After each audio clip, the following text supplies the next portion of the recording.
Bonjour à toi chers spectateurs, amateurs d'horreur, amateurs de petits singes, amateurs de fêtes foraines et amateurs de gore.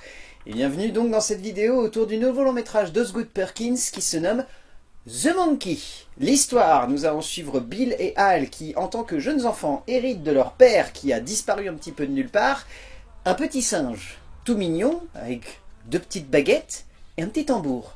Sauf que quand on lui tourne la clé dans le dos et qu'on le laisse taper sur son tambour, il se passe des trucs. Il se passe des drames. Voilà, il se passe des dramas. Il se passe des trucs bien horribles, bien glauques, à base d'hémoglobine, à base de gens qui cannent et à base de... On ne sait pas pourquoi ils meurent, mais débrouillez-vous, ça arrive comme ça. À partir de là, nous allons les suivre jusqu'à les retrouver lorsqu'ils sont un peu plus adultes et voir ce qu'ils deviennent alors que le petit singe refait surface. Restons très vagues tout de même. Pour en parler avec moi, il était impossible que je fasse une vidéo sans Hugo Joubert autour de Stephen King. Oui, parce que tu ne l'as pas dit, c'est une adaptation d'une nouvelle de Stephen King. Exactement, Voilà. exactement. Comment vas-tu mon cher Hugo? Eh ben écoute, ça va très bien. Oui. Content de cette séance. Fraîchement bien. J'ai le vent qui me chatouille derrière les oreilles. Je vais commencer la vidéo par quelque chose. En souvenir de ça. Je n'ai pas lu la nouvelle. Voilà, donc alors, ne lui en voulez pas, ne lui en voulez pas. Non, bah en fait, autant replacer tout de suite le contexte autour d'Osgood Perkins. Donc Osgood Perkins, c'est son 5e long métrage, son 2e en à peine un an, puisque mine de rien, Longlegs est sorti en juillet de l'année dernière, et là il nous pond déjà un 2e long métrage qui, visiblement, était déjà bien avancé au moment où Longlegs est sorti, parce que Longlegs a mis beaucoup de temps à voir le jour. Le film était attendu pour la simple et bonne raison que le film additionne nouvelle de Stephen King, Osgood Perkins, réalisateur de Longlegs et de Gretel et Hansel, et James Wan en tant que producteur du film. À partir de là, vous posez un CV comme ça, on se dit... quand même, j'ai bien envie de voir ce que ça peut donner. La première bande-annonce a enthousiasmé beaucoup de gens, dans le sens où le film avait l'air d'être bien décomplexé, à la fois très gore, mais aussi d'avoir une belle ambiance et d'avoir surtout une envie de vouloir jouer sur plein de tons, d'être à la fois un film d'horreur pur, mais un film avec un petit côté satirique, un film avec une tonalité, je dirais pas légère, mais en tout cas décomplexée. Ça présageait de bonnes choses, et c'est là que je me tourne vers toi, mon cher Hugo, et que je te demande ce que tu as pensé de ce petit singe. Bah écoute, j'ai beaucoup aimé. Le film a certains défauts, sur lesquels on reviendra, mais j'ai passé une très bonne séance. Inattendue par rapport à justement une adaptation de Stephen King, dans le sens où justement on parle de que c'est décomplexé, ce qu'on a moins l'habitude de voir aujourd'hui dans les adaptations de l'auteur. Sauf quand Stephen King fait Maximum Overdrive. Oui, non mais actuellement, je veux dire. Actuellement, voilà, on ressort de films comme ça, au cinéma, ça fait de un Cimetière moment, aussi, il y avait Cimetière, eu... enfin voilà, qui est très... Là, alors déjà c'est l'adaptation d'une nouvelle, c'est pas un roman, donc forcément c'est différent, et puis... C'est vrai qu'au cinéma, ça faisait un moment qu'on n'avait pas eu du Stephen Oui, King, parce que Cimetière 2, qui était une énorme débat, c'était sorti sur Paramount, et il n'y avait pas eu un autre film HBO Max qui était sorti, Salem's Lot. Salem. Ouais, Salem, ouais, voilà. On n'en parlera pas de ce truc-là. Non, plus jamais. Mais voilà, c'est vrai que ça faisait un moment, mine de rien, qu'on n'avait pas eu une adaptation de Stephen King sur grand écran, en tout cas. Et là, et puis une nouvelle aussi de Stephen King, hein, parce qu'il n'y en a pas eu énormément par rapport au nombre de romans qui ont été adaptés. C'est clair. Il y en a eu, mais pas beaucoup, et pas peu de marquantes. J'en ai une en tête, de marquantes. J'en ai deux de marquantes. Bon, voilà, j'arrête. Mais en tout cas, c'est assez rare, et là, en plus, c'est une ambiance complètement différente. On sort un peu des carcans horrifiques habituels que utilise Stephen King et qu'on retrouve au cinéma, voilà, pour plonger dans quelque chose qui est plus, on va dire, habituel des podcasts ou de la série télé.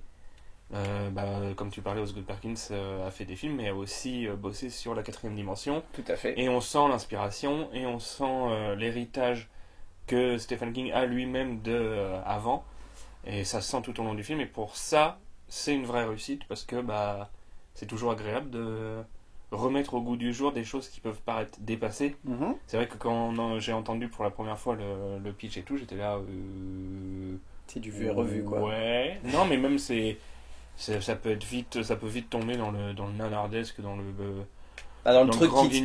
truc qui tient sur un format court, mais qui sur un format long peut devenir ridicule. Et là, ça se défend sur un format long, même si on a fait le même constat quand on est sortis tous les deux de la salle de cinéma. c'est un chouille trop long, pas le film en tant que tel ni l'écriture, mais le concept. Ouais, ça c'est clair. Voilà, donc tout ça. Et ben je vais à peu près te soutenir. En fait j'ai trouvé le film sympathique, mais comme l'était Longlegs, c'est-à-dire que Longlegs, bon peut-être que Longlegs aussi avait le défaut de partir avec une tellement grosse hype que voilà, le film avait laissé quand même pas mal de gens sur le banc de touche, on va pas se mentir, il y avait des gens qui avaient été fascinés par la proposition, il y en avait d'autres qui avaient dit que c'était une énorme daubasse et que c'était pas très très bon.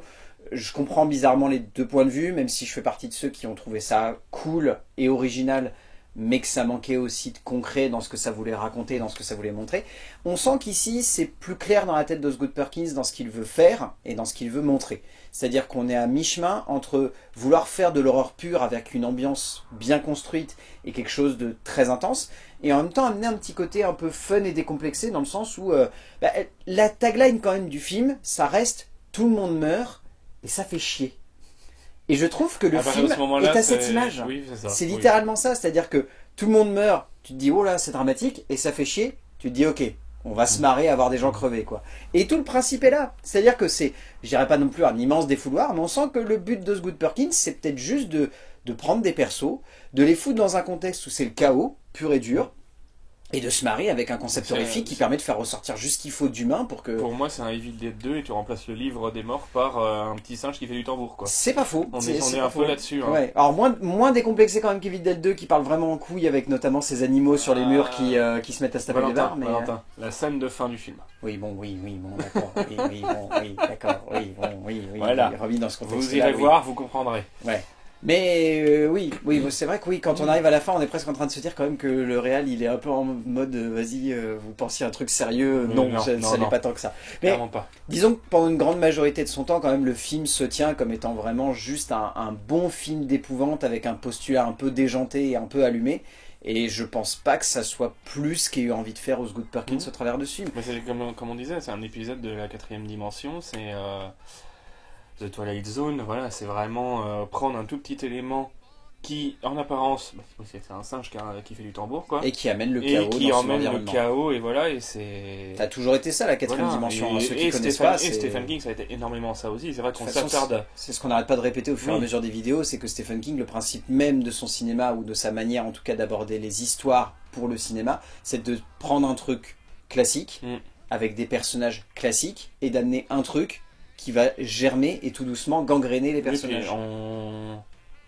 On se focalise énormément sur la partie romanesque, très spirituelle et très politique et très sensée de Stephen King, mais on oublie que voilà, il a grandi avec La Guerre des Mondes à la radio, qu'il a grandi avec la Hammer, et forcément il en ressort aussi des nouvelles puis des œuvres comme The Monkey, et qui sont tout autant une réussite, alors que c'est à milieu, tu prends The Monkey et Shining et tu te dis c'est le même auteur quand même. Oui. Bon, même si The Shining diverge énormément du roman, ça reste le même auteur. C'est ça. Tu te dis il y a quand même mais c'est là qu'on voit les grands messieurs qui sont capables de faire des grands écarts et de se dire vas-y faisons un petit truc. C'est pas moi qui vais pas te dire que c'est pas un grand monsieur. Hein. Mais voilà, prenons juste une histoire où c'est l'histoire d'un père et de sa famille qui vont dans un hôtel et qui va devenir fou à cause de cet hôtel, et de l'autre côté c'est juste un petit singe qui tape sur un tambour, et quand tu tapes sur le tambour, il y a quelqu'un qui canne. On sait pas pourquoi, mais il y a quelqu'un qui canne. Je te propose qu'on saute dans l'écriture. Donc, comme on l'a évoqué depuis le début de cette vidéo, le film est adapté d'une nouvelle de Stephen King écrite par Osgood Perkins seul. Il a voulu s'amuser. Il a voulu s'amuser. Autant Longlegs était coécrit par quelqu'un qui l'aidait, je pense, à amener quelque chose de plus dense, ou en tout cas de plus violent dans sa manière d'aborder le personnage de Longlegs et cette enquêtrice du FBI qui se retrouvait à devoir le pourchasser. Autant là, son objectif est plus simple, et en même temps dans la simplicité finalement je trouve qu'Osgood Perkins trouve des facilités qui lui permettent d'avoir une aisance en fait dans la manière de concevoir son récit. C'est à dire que sur le papier, le postulat de départ, il a rien changé je pense à la nouvelle de The Monkey, parce que dans le genre famille torturée, enfant qui se retrouve dans des positions quand même bien glauques, et peut-être même qu'il a édulcoré vu comment Bill a l'air d'être quand même un sacré bâtard avec son frère Al. Je pense qu'il a peut-être même édulcoré, parce que connaissant King, il a peut-être été un tout petit chouïa plus loin. Un petit peu plus loin. Mais en tout cas, ce qui est intéressant, c'est de voir que le film, si on devait le découper, il est vraiment segmenté en 3 parties. Il y a une première partie qui pourrait se résumer à l'enfance, une deuxième partie qui est le contexte de l'âge adulte, et une troisième partie qui est les conséquences de ce petit singe sur les adultes. Et ce qui est intéressant, c'est de voir que Hal et Bill sont deux personnages qui sont très bien traités dans l'écriture parce que le but n'est pas non plus de s'enfermer dans la conception de deux archétypes classiques avec le gamin qui est complètement renfermé sur lui-même et l'autre qui est un bully pur et dur, et de montrer juste en fait qu'il y a des petits trucs à gauche et à droite qui vont les transformer très légèrement et que ces petits trucs sont liés à quelque chose presque d'héréditaire. Dans le sens où ce singe est le seul héritage qu'ils ont de leur daron. Avec un beau costume de toute façon, ça reste du Stephen King, donc ça reste forcément... Il y a un sens, même si depuis le début on dit ouais, c'est juste un petit singe, machin et tout. Oui. Non, il y a forcément un sens, un message caché, il y a une forcément profondeur, des choses, un relief. Voilà. Et Osgood Perkins le montre très bien dans le film. Déjà, la façon dont le singe est montré et comment il apparaît, disparaît, voilà. Et puis, juste comme tu parlais, cette relation familiale qui est tout sauf saine, avec cette mère qui est complètement dépassée et qui, après l'enterrement, les emmène danser. Alors allons danser. Alors allons danser, enfin vraiment, tu te dis, c'est complètement en décalage. Mais elle est forte cette phrase d'ailleurs, parce que moi je trouve qu'elle a quelque chose de très évocateur, parce que c'est, tout le film baigne dans une espèce d'envie de vouloir nous dire que le monde a une fatalité et qu'on ne pourra jamais l'éviter. Ce singe en fait n'est qu'une espèce de représentation du bon vouloir en fait de la terre et de ce qui nous entoure, et qu'en fait on n'a aucun contrôle là-dessus. Et cette mère en fait, elle a décidé à un moment de se dire, ça sert à rien, allons danser. Voilà, et littéralement c'est ça, m'en bats les couilles, allons danser. M'en bats les couilles. Allons danser. Mais c'est fort du coup parce que c'est un peu la philosophie, je pense, qu'a eu Osgood Perkins dans la concrétisation de cette écriture, c'est de se dire, j'ai le contexte de King, qui est fort, qui a un poids, qui permet d'amener du relief, qui permet de construire des personnages où on va se dire, leur histoire, elle doit avoir de la densité, elle doit avoir quelque chose de prenant. Et à un moment, il s'est juste dit, bah ouais, mais au final, tout le monde crève. Donc amusons-nous, c'est pas grave, ils crèvent tous et ça fait chier, donc amusons-nous. Hein. Et je pense que c'est ce qui drive en fait son écriture, c'est d'avoir cette base très solide et de se dire, déconnons un peu avec cette base solide. Et c'est vrai que ça en fait un film où on s'ennuie pas et où, même si on disait que la matière de base est un petit peu longue pour un long métrage, et au final le film l'est pas, parce qu'il est vraiment bien écrit. Et vraiment, j'ai trouvé vraiment bien écrit. En fait, le seul truc qu'on pourrait vraiment reprocher à la longueur de ce film, c'est d'avoir des moments où on a presque l'impression que Perkins fait peut-être un petit peu trop durer le temps en fait dans certaines scènes et appuie un petit peu trop certains segments où il n'y aurait pas forcément besoin de trop construire de la tension. Je pense notamment à une scène de fin qui se passe dans une voiture où il y a de l'attente. On sent qu'il tire un peu sur la corde pour certes jouer avec la situation et jouer avec le rapport qu'il y a entre les deux persos et amener presque de l'ironie dans cette séquence-là. Mais c'est un exemple parmi tant d'autres qui démontre, je pense, de la part de Osgood Perkins, peut-être une envie de un peu trop mettre de l'attention. Dérouler du câble. Non, alors non, j'avais plus en tête la technique tu sais, la technique du string, genre vraiment maintenir en tension le spectateur. Et donc c'est comme ça que tu et là c'était la technique du string de Guy Carlier, c'est-à-dire que c'est un petit peu trop long quoi, et ça prend un petit peu trop de temps. Guy Carlier qui me dit. Mais tu vois, c'est juste dans ce sens-là, je trouve que peut-être il abuse un petit peu trop de justement de la mise en tension, et que à certains moments ça fonctionne très bien et c'est très fun. Je trouve notamment que cette scène du téléphone à côté de la piscine est à mourir de rire parce que tu sais qu'il va se passer une merde, mais tu ne sais pas comment ou pourquoi. Et c'est très bien fait, c'est très amusant aussi et c'est un côté très ludique. Mais il y a d'autres moments où tu te dis, il n'y a pas besoin, tu l'as déjà fait 3-4 fois dans le film, il n'y a pas besoin de le refaire encore une fois. En fait, il y a eu un peu un moment, t'as limite, et la scène de fin, la scène dans la voiture avec les deux personnages, t'as limite un peu un syndrome. Le film qui va bientôt sortir, là, que moi je suis pas hyper fan. Ça m'aide pas, Hugo. Si tu me dis ça, on en a parlé ce matin. It Follows, V Follows. Non, je sais plus. Destination finale. Ah, Destination finale. Il y a un peu un syndrome de destination finale. Regardez, il y a ça. Regardez, il y a des personnages. Et une fois, 2 fois, 3 fois. Oui, au bout de 10 fois, tu te dis, c'est évident. Après, c'est amusant parce qu'encore une fois, on en parlera peut-être un petit peu plus dans la mise en scène, mais il y a ce côté justement, et tu fais bien de citer Destination Finale parce que c'est un truc que j'allais justement mettre en avant dans la mise en scène, mais on sent que son objectif, c'est aussi de jouer justement avec le spectateur sur tu t'attends à quelque chose et peut-être que je vais te déconstruire ça pour ramener autre chose. Et moi, je trouve ça assez ludique parce que il le fait pas. Il le fait pas assez. Il le fait à 2-3 moments, mais il le fait pas assez. Mais parce que peut-être il a pas envie de tomber dans les travers de justement la saga Destination Finale qui quand même au bout du 5e film tire un peu sur la corde. Oui, sur la chaîne en métal qui... Tu sais que ça revient encore en mai, tu te dis, faut vraiment tirer sur la corde au bout. Mais ça appelle au même procédé qu'est la fatalité, là où Destination Finale c'est juste, c'est la mort qui a décidé qu'on allait mourir, donc on va mourir. bah là c'est un singe quoi. Ah bah là c'est un singe. Voilà. La fatalité a un drôle de visage Oui. quand même. Là. Un singe avec des yeux qui... Mais c'est veulent aussi ça qui est hypnotiser. intéressant parce que c'est reprendre aussi, c'est un jouet typique de l'enfance de King et de l'enfance sûrement de beaucoup d'enfants américains. Nous on le voit moins chez nous, Ah, c'est oui. moins présent. Non, à la limite le petit singe avec les cymbales, Ouais, mais même pas celui-là, avec le pas en- tambour. Hein. pas en Moi j'en France, ai pas déjà vu, énormément, mais ouais. j'ai jamais... Non. Mais voilà, c'est moins commun chez nous, Clairement. mais en tout cas c'est un objet très habituel. Et on reprend ce qu'on disait tout à l'heure, que Stephen King, c'est vraiment le décalage de prendre quelque chose de très ordinaire pour en faire quelque chose d'horrifique. Bah, qui plus Et est là- là, un jouet. Oui, voilà. Je pense qu'on n'a pas pire dans le genre C'est ça. Stephen King dans l'âme, quoi. C'est-à-dire que là, c'est littéralement un jouet qui Et vient qui a son gangréner dimension. l'enfance de gamins et Mm. qui vient transformer la vie en fait de deux gamins. Non mais c'est. On va faire un remake, mais il faut trouver un jeu. Vas-y, trouve-moi un jeu bien franco-français. Les Beyblade. C'est même pas franco-français, c'est Non, plutôt c'est japonais. Ça, plutôt les japonais, oui.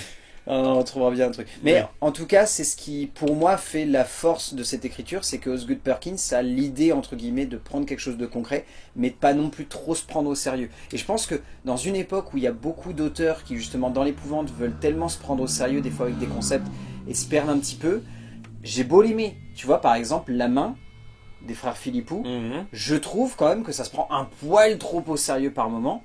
Et que Oui. du coup, ça fait que c'est trop rigide. Alors que là, au Oui. moins, il y a ce côté un petit peu déjanté et allumé qui fait que tu ressors et tu te dis, ah quand même, les deux gars, enfin là, Osgood Perkins s'est vraiment dit, vas-y, je prends un truc clair. Aller jusqu'au bout, sans tomber non plus dans le graveleux. Exactement, c'est jamais c'est jamais. C'est pas Terrifier 3 non plus, c'est quoi. pas saut quoi, c'est pas saut. Oui, ou c'est pas- voilà. Exactement. Ça reste, c'est pour ça que je citais Evil Dead, parce que même si Evil Dead c'est très graveleux dans la forme, le fond ne l'est pas forcément. Pas du tout. Et Et heureusement. là, on a un peu la même chose en fait. Ouais. Et on sent qu'il y a un héritage qui vient de tout ça, et c'est vraiment réussi. Et c'est pour ça que j'étais très content de l'écriture du film en fait.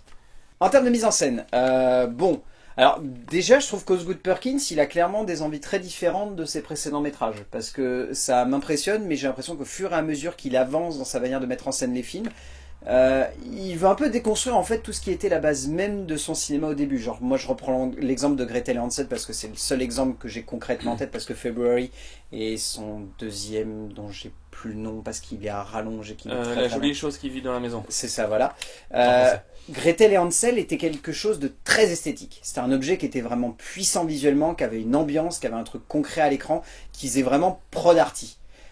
Longlegs, déjà, il a voulu aller dans une direction où il a expérimenté, par le biais notamment des multiformats du long métrage, mais où on sentait que déjà c'était beaucoup plus light, que c'était visuellement très beau, et qu'il y avait des très belles images et que c'était très travaillé, mais il y avait une légèreté qui était un petit peu plus évidente en fait dans la manière de concevoir son film. Et là, je trouve qu'ici, son objectif est pas forcément d'être dans la surmise en scène entre guillemets de la mort, ce qui pourrait vite devenir un peu chiant et un petit peu trop exercice de style sans grand but derrière. Et heureusement, il s'amuse plus en fait à jouer avec le spectateur. Son objectif de mise en scène, c'est vraiment de dire le film va pas être surprenant visuellement, mais il va être ludique. Vous n'allez pas avoir la sensation de voir un auteur qui se prend trop au sérieux, qui va aligner les scènes où ça va être cliché, où ça va être Oui, non. facile et où ça va être une magnification de la mort à l'écran, où genre regardez comme c'est beau, regardez comme c'est visuellement très impressionnant. Non, là c'est juste regardez des gens crever, et puis il y en a certains qui vont crever avec brio, avec panache, il y en a d'autres qui vont crever comme des merdes à l'écran, hein, c'est tout. Genre une meuf qui se fait trancher la tête au restaurant japonais quoi. Pour ne citer que ça par exemple, qui est une mort Mais c'est pas pour, ça très que c'est honorable. pour ça que c'est aussi une vraie réussite, le film. C'est que vraiment, il y a une façon de montrer les choses, justement, comme tu disais, qui sort un peu de l'habitude, qui, sans être du grand renouveau non plus, est intéressant et est pertinent. Et c'est une façon de montrer le singe, qui est quand même l'antagoniste principal, C'est ça. est hyper intéressante, je trouve. Alors déjà, comme tu disais, il est hyper bien fait. Ah oui, c'est vrai que Vraiment, le jouet en tant que tel est chapeau incroyable. à celui qui a designé ce singe, Oui. parce que réellement il est parfait. Genre oui. il est magnifique. Et en sachant que visiblement il y a l'air d'y avoir quand même un vrai beau singe mécanique avec tout un petit travail autour de la baguette qui tourne. C'est brillant, c'est brillant. Un truc est comme d'accord. ça, designé comme ça, c'est Et ça brillant. sert bien le film qui, justement, se prend pas la tête sur des mises en scène, ni la lumière, ni la musique, machin.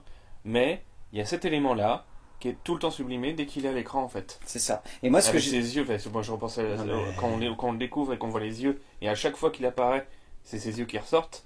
Je trouve que ça, c'est vraiment une idée assez incroyable quand même, Ah quoi. oui, complètement. Mais même moi, tu vois, ce que j'ai beaucoup aimé, c'est que dès le début, on a un postulat qui est posé. C'est-à-dire que dès la première scène, qui littéralement est juste une scène de contextualisation du singe, moi, j'ai trouvé cette scène où je me suis dit, ah ok, je vois les intentions de Osgood. C'est-à-dire que là, l'objectif, c'est pas non plus de faire un truc qui soit trop esthétique. Il y a quand même un joli C'est petit pas travail. dégueulasse non plus. Ah non, c'est loin d'être c'est dégueulasse. ce qu'on dit, hein. Il y a même des séquences qui sont quasi expérimentales. Hein. Oui. Enfin, il y a une séquence de rêve qui est juste... enfin, Oui. quand tu la vois débarquer au milieu du film, tu te dis, Voilà. qu'est-ce qui se passe? Ok, pourquoi pas. Mais dedans, c'est bourré de superbes idées de mise en scène qui notamment traduisent en plus la culpabilité du personnage de manière brillante à l'écran. Enfin, c'est Ah oui, super. on dit pas C'est que c'est super mauvais, fait. on dit juste que c'est... Non, c'est plus simple en fait cherche que pas, ça précédent voilà, métrage. c'est En ça. fait, il y a une radicalité dans le geste qui fait qu'on n'est pas fasciné par la beauté esthétique du long métrage, mais on se dit constamment, c'est pragmatique en fait. Et c'est pas forcément toujours évident dans les films d'épouvante. Il y a beaucoup de cinéastes qui se perdent soit dans une suresthétisation de la violence, Bah, et qui on du reprend, coup... on reprend un exemple,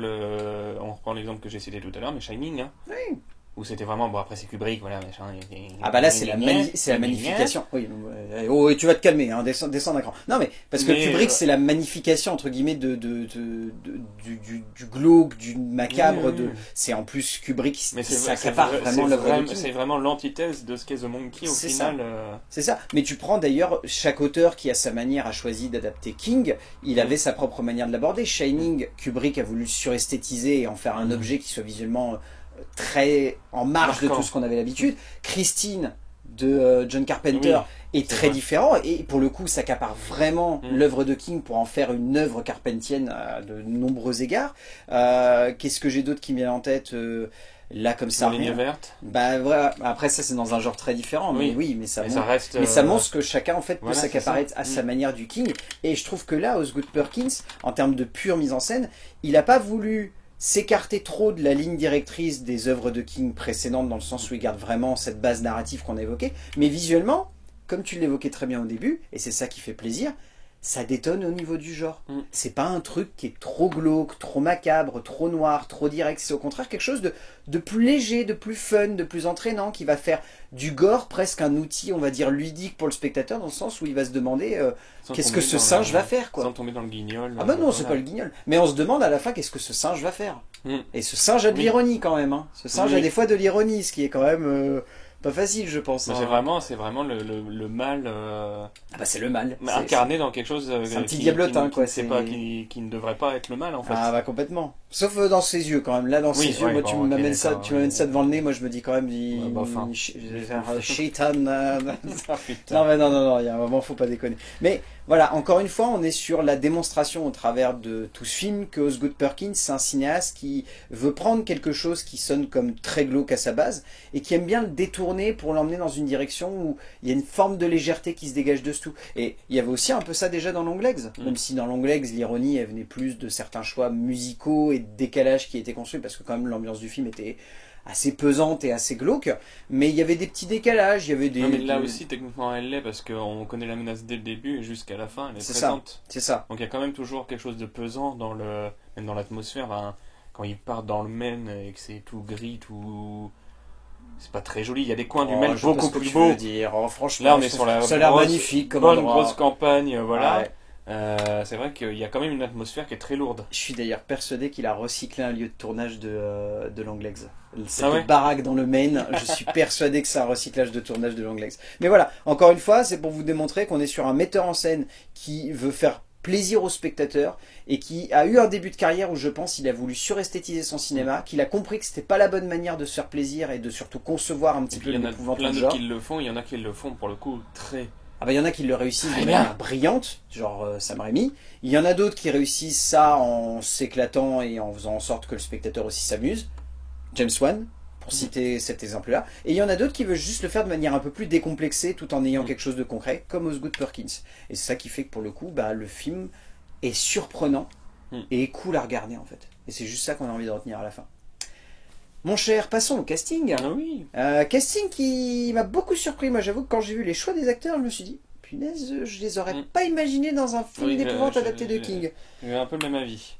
Déjà, il faut citer Christian Convery qui joue le jeune Hal et Bill, enfants, enfin qui sont... Lui est vraiment très très bon.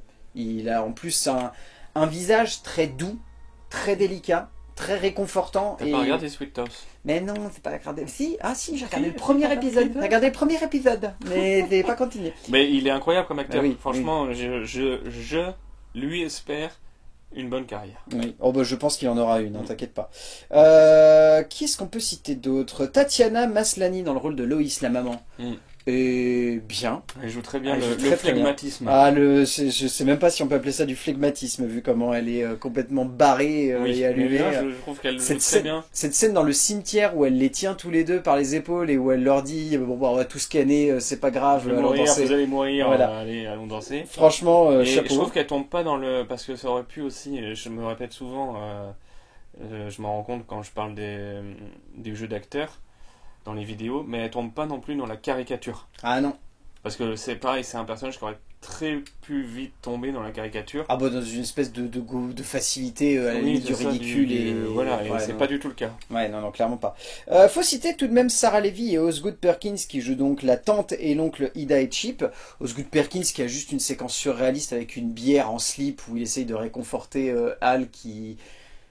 On dirait même pas en fait que c'est un acteur qui vient, on dirait que c'est juste le réalisateur qui est venu se poser à côté de son acteur et lui faire bon ça va aller. Ouais, ça va bien se passer, t'inquiète pas. Et Sarah Levy qui est très bien, qui je trouve est efficace et qui en plus a une mort voilà. Et qui a bossé sur, quand même, faut le dire, qui a bossé sur Enfermé dehors de Dupontel. C'est vrai que c'est toujours bien de Petite le sortir info. ça. Débrouillez-vous avec ça.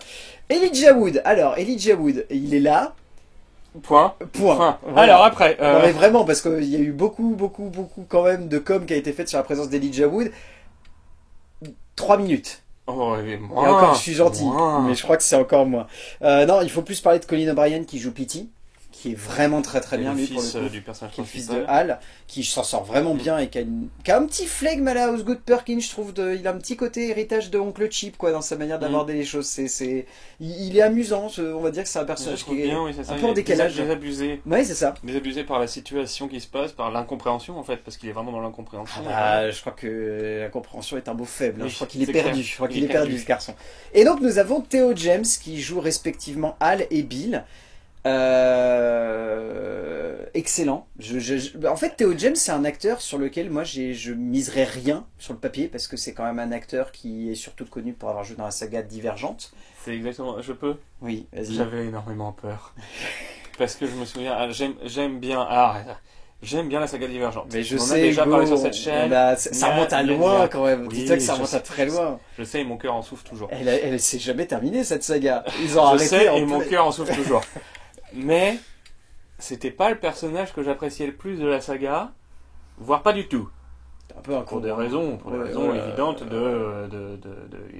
il joue comme dans Twilight, quoi. Voilà, bref, c'est ça. Et quand j'ai vu que c'était lui à la tête du film, je me suis dit c'est lui qui va porter le film du coup.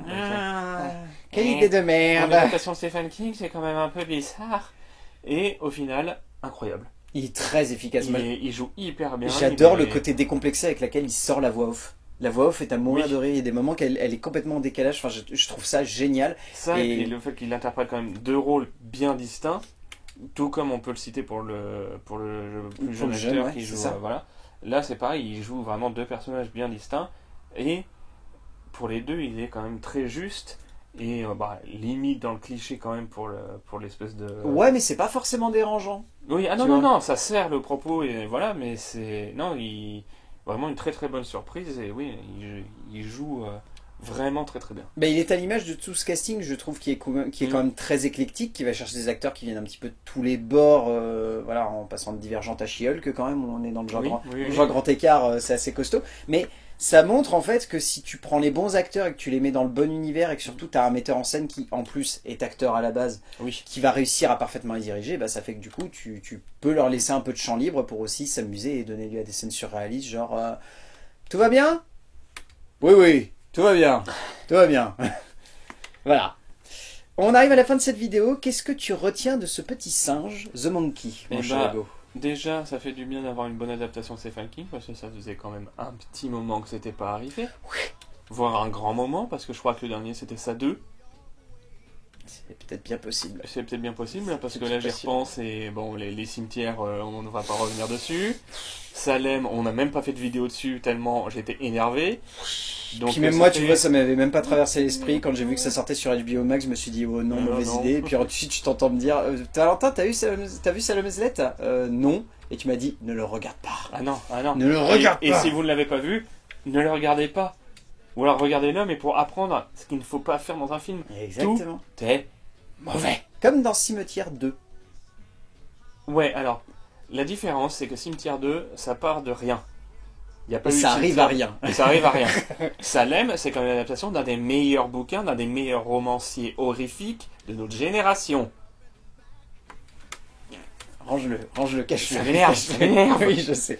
Donc, agréablement surpris, et par le casting et par la réalisation. C'est vrai qu'Osgood Perkins, j'étais quand même pas habitué à son cinéma, donc vraiment j'y allais un peu vierge de tout contact. J'avais vu aucune image de bande-annonce, j'avais vu juste le jouet, Et c'est très bien. et c'est tout. Et c'est très Et bien. une photo de l'acteur principal, c'est tout.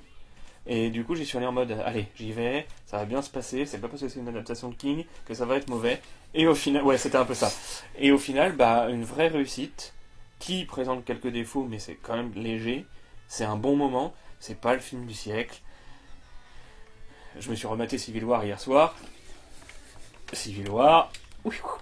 Allez. Allez, Et ça, c'est, je place ça pour. toujours, Ouais. toujours. On peut pas le mettre pire film de 2024, par exemple. Alors, et toi, qu'est-ce que t'en as pensé? Moi, de mon côté, je vais retenir un bon moment de cinége devant lequel je me suis bien éclaté, devant lequel j'ai vu un cinéaste partager un moment de plaisir avec nous et se dire, vas-y, faisons en sorte que le spectateur passe un petit moment de frisson, de tension, en même temps de rire, en même temps de décalage. Enfin, j'ai juste envie de retenir que c'est un bon film sympa. C'est un bon petit plaisir. Si vous avez moyen de le voir en groupe, je pense que vous pouvez vraiment bien vous éclater devant le film. On a bien rigolé quand Ouais, même. hein. non, franchement, c'est bien éclaté. Pour une fois, c'est rare, mais on a bien rigolé pendant la On séance. s'est vraiment éclaté devant le Ouais. film. Moi, c'est ça en fait que j'ai envie de retenir, c'est que ça faisait longtemps que j'avais pas vu un film d'épouvante qui avait aussi ce petit côté décomplexé et simple qui fait que du coup tu t'éclates. Bah, moi, j'ai vraiment envie de me mater la 4ème dimension maintenant. Bah, J'ai du coup, vraiment, moi aussi j'ai ouais. bien envie de voir ce qu'il a fait avec son Mhm. épisode. Je pense que ça peut être bien marrant. Mais en tout cas, vous l'aurez compris, The Monkey d'Osgood Perkins, allez le voir. Vous allez passer un bon moment, vous allez bien vous marrer et vous allez vous éclater. Ça, je n'en doute pas. Merci mon cher Hugo. Merci, singe youtubeur. Oh oui, on se retrouve quand? Bientôt. Dans pas longtemps, oui, bientôt. Oh. Oui, ça va venir vite. Oh, On oui, a un mais planning pas pour un très bon- chargé cette année. Pas pour un bon film. Oh, arrête. À part si on trouve quelque chose au mois de mars. Peut-être. Mais sinon, je reviens au mois d'avril. Nous verrons, Inch'Allah.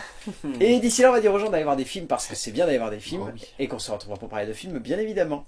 A plus. Et salut. Singe savant, singe avoir aimé film, singe avoir aimé horreur, singe avoir aimé sang partout, singe avoir aimé tout Singe ça. gore, singe Singe gore. gore, singe gore.